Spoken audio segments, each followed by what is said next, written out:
Salut à tous les militants de la paix de partout où vous êtes en train de suivre votre web TV avec Max Luemba, le génie congolais. Nous allons parler de la parité aujourd'hui. La parité hommes et femmes. La parité, par définition, c'est le principe d'égalité des sexes garantissant aux femmes et aux hommes les mêmes droits, opportunités et conditions matérielles. Lorsqu'on parle de la parité hommes et femmes, on voit directement l'égalité des sexes entre l'homme et la femme. Avoir les mêmes droits, les mêmes opportunités, les mêmes conditions matérielles. Dans plusieurs lieux de travail, on voit que la parité est vraiment respectée. Les hommes arrivent quand même à respecter ce que c'est la parité. Dans le couple, on arrive quand même à respecter la parité. On voit les mariages des biens communs, on respecte la parité. Au niveau du gouvernement, dans la politique, on respecte la parité. Ça, c'est bien. Mais il y a une chose que moi j'ai remarqué, que quelque part, parfois la parité refuse de respecter l'autre sens. C'est comme la parité est dans un sens unique. Quand il s'agit de l'homme, la parité est respectée. Mais d'autre part, quand il s'agit de la femme, la parité n'est plus respectée. Vous dites que c'est l'égalité de l'homme et la femme, les droits, les conditions matérielles. Puis on remarque quelque chose, que si c'est la femme qui a les moyens, qui se marie avec un homme qui n'a pas les moyens, là, ça cause problème. Parce qu'il refuse les conditions matérielles de la parité, que ça soit respecté. Nous voyons ce qu'on appelle les marios chez nous au Congo. Les marios, c'est lorsqu'un homme est pris en charge par une femme. L'homme n'a pas de moyens, mais la femme a les moyens. Et ce couple n'est pas dans une balance équitable. On remarque ici, la parité n'est pas respectée.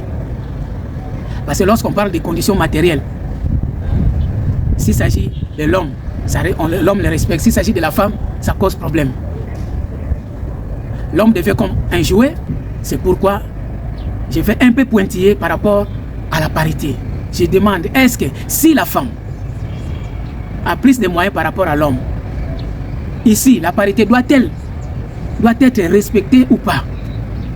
Parce qu'on remarque souvent ce qui se passe au niveau du couple, s'il s'agit de l'homme qui a les moyens, la parité est prise en compte.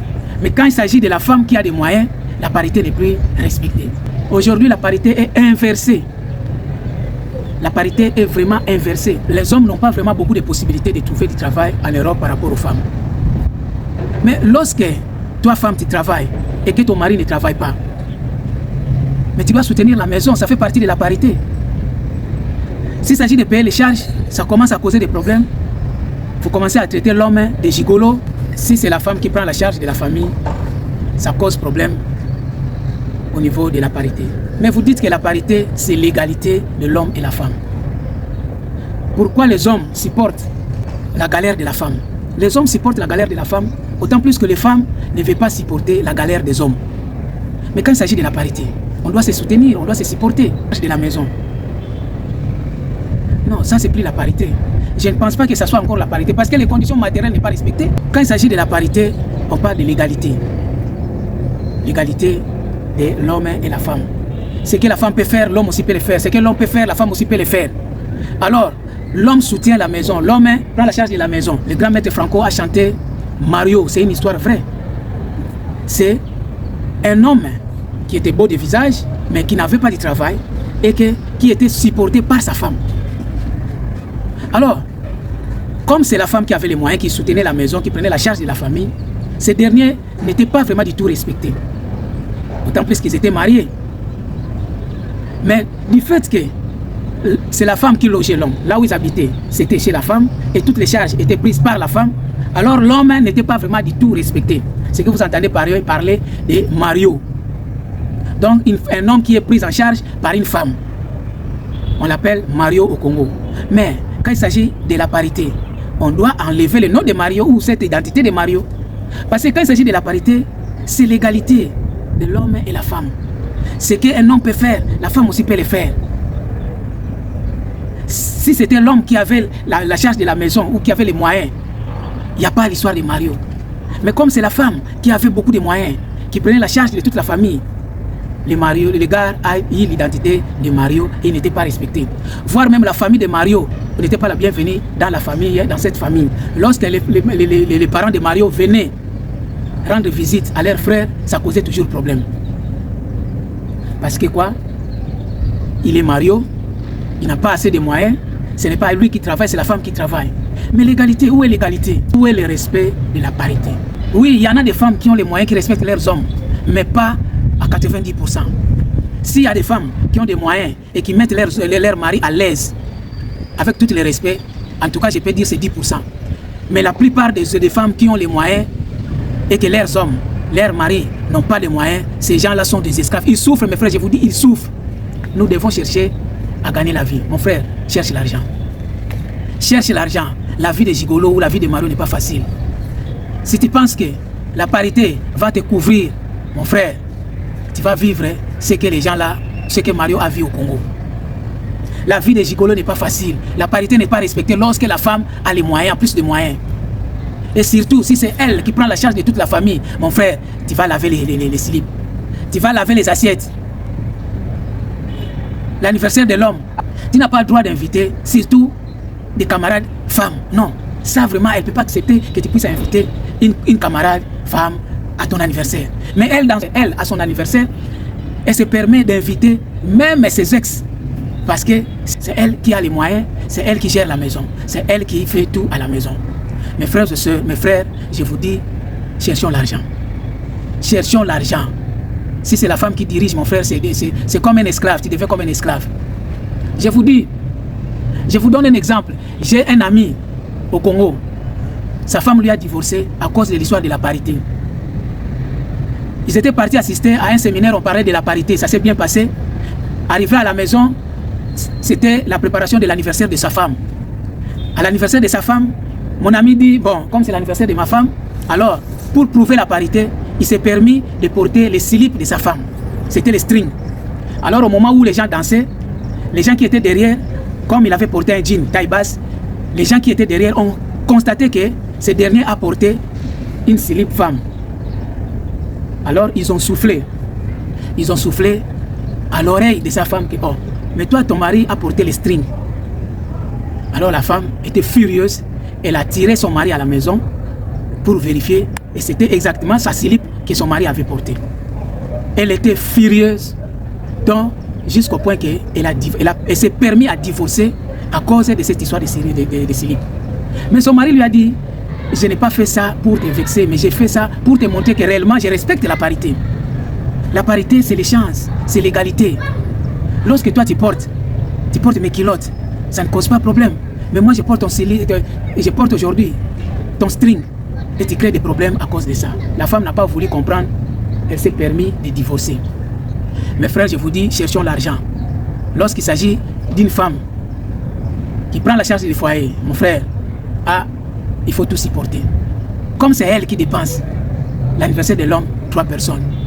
Et c'est elle qui détermine tes amis que tu dois inviter dans ton anniversaire. Les membres de ta famille n'ont pas le droit de venir n'importe comment, voire même ta maman. Je ne vais même pas la voir ici. Et surtout, s'ils ont eu des différences avant, je vous dis, mon frère, c'est pas facile. Même si la femme a plus de moyens, mais cherche quand même, évite de croiser les bras dans la totalité. Cherchez à contribuer quand même dans le pays. Ça donne quand même la valeur. Parce que la parité que vous entendez parler, c'est déséquilibré. Quand il s'agit de l'homme, la parité est respectée. La patience de la femme est limitée. Chaque jour, c'est elle qui sort. Chaque jour, c'est elle qui sort l'argent. Chaque jour, c'est elle qui débourse. Son cœur commence à enfler. Elle commence à murmurer. Et c'est comme ça. Même les enfants, elle commence à répondre mal aux enfants. Hey, tais-toi. Qu'est-ce que ton père fait ici? C'est moi qui fais tout ici. Des choses comme ça. L'enfant n'ose même pas le dire. Papa, papa, tais-toi. Quel papa? Qu'est-ce qu'il fait ici? Donc, la femme se permet même de montrer aux enfants que votre papa ne fait rien ici, ne vaut rien même. Il y a des femmes, une minorité qui peuvent qui supportent. Mais dans la majorité, mon frère, c'est la galère. C'est comme tu étais un esclave. Il y a des choses que tu ne peux pas dire parce que c'est elle qui tire les ficelles dans la maison. Tu ne peux pas faire la jalousie. Tu ne peux pas poser beaucoup de questions. Tu es limité. Même si tu le vois causer avec son ex, tu n'as rien à dire. Mon frère, cherchons l'argent. Cherchons l'argent. Mon frère, nous devons chercher l'argent. Je ne dis pas que tu sois à la hauteur ou bien au même niveau avec ta femme, mais cherche quand même la possibilité de payer, ne fût-ce que de la facture d'eau, la facture d'électricité, des petites choses. Parfois des petites surprises. Chérie, prends ça, c'est ton cadeau. Je viens de faire un petit job, on m'a payé ça, c'est important. Mais quand il s'agit chaque fois de réclamations, tu viens d'où? Ah, j'étais chez ma soeur, non? C'est ma soeur qui m'a donné ça. C'est ma soeur qui m'a donné. C'est mon frère qui m'a donné. Là, la femme te regarde comme ça. Ah, c'est là, cet homme-là, vraiment, je ne sais pas. Tu te ridiculises devant la femme. Quand il s'agit, si chaque fois tu viens dire à ta femme que c'est mon frère qui m'a donné, c'est mon ami qui m'a donné, c'est ma soeur qui m'a donné, un petit problème, tu cours derrière, attends, je vais voir ma grande soeur, je vais voir ma petite soeur. Tu te dévalorises devant la femme. Un homme, il faut toujours tenir bon, il faut toujours la tête haute, il faut la discrétion aussi. Parfois c'est ton ami qui t'a donné, mais quand la femme te demande, il faut avoir des prétextes. Non, je viens de faire un petit job là-bas, on m'a payé ça. Chérie, prends ça, fais comme ça, fais comme ça, fais comme ça. Ça va, ça donne la valeur. Mais lorsque ta femme sait que tu es un cobo fatigué, tu es un gigolo, tu ne fais rien, tu fais que te balader chez tes amis, chez tes frères, pour quémander, là, la femme ne te prend plus en considération. La femme ne supporte pas trop la galère, mes frères. Quand il s'agit de la galère, la femme change de visage. Cherchons l'argent, même dans des petites choses. Même si tu sais que c'est la femme qui prend la charge, mais de ton côté aussi, cherche. C'est vraiment important que ta femme gagne quelque chose. Elle prend la charge de la maison, mais toi aussi, tu bouges un peu. Parfois, il t'appelle, tu es où? Ah, je suis dans un chantier, je suis en train de donner un coup de main. C'est ça. Oh chérie, il ne faut pas faire ça. Non, madame, ce n'est rien. Il y a tout ici. Même si la femme dit qu'il y a tout ici. Nous avons tout à la maison, reste à la maison. Non, il ne faut pas te ridiculiser. Mon frère, il ne faut pas accepter la vie facile. Un homme ne peut pas accepter la vie facile. Tu n'auras pas de la crédibilité, la valeur comme il se doit. Un homme restera toujours un homme. Mais parfois, il y a des hommes qui se ridiculisent eux-mêmes parce que il ne veut pas travailler. Il y a des hommes qui se font passer pour des rigolos parce qu'il sait que sa femme travaille, sa femme a les moyens, il est là devant la télé, il ne bouge pas. Mais mon frère, tu n'auras pas de l'importance, tu n'auras pas de la valeur. Une femme doit respecter son mari. Mais lorsque toi, tu ne fais rien, mon frère, le respect que la femme va te donner là, c'est à 50%, voire même à 30%. Parce que c'est que tu ne fais rien. Or, une femme, quelle que soit sa fonction, quel que soit son niveau de titre, doit respecter son mari. Même si c'est un officier de l'armée, c'est une autorité de l'armée. Oui, là-bas, il donne les ordres, mais à la maison, la femme doit se soumettre à son mari. C'est ça, c'est les règles de jeu. Même si c'est un civil, tu dois lui du respect.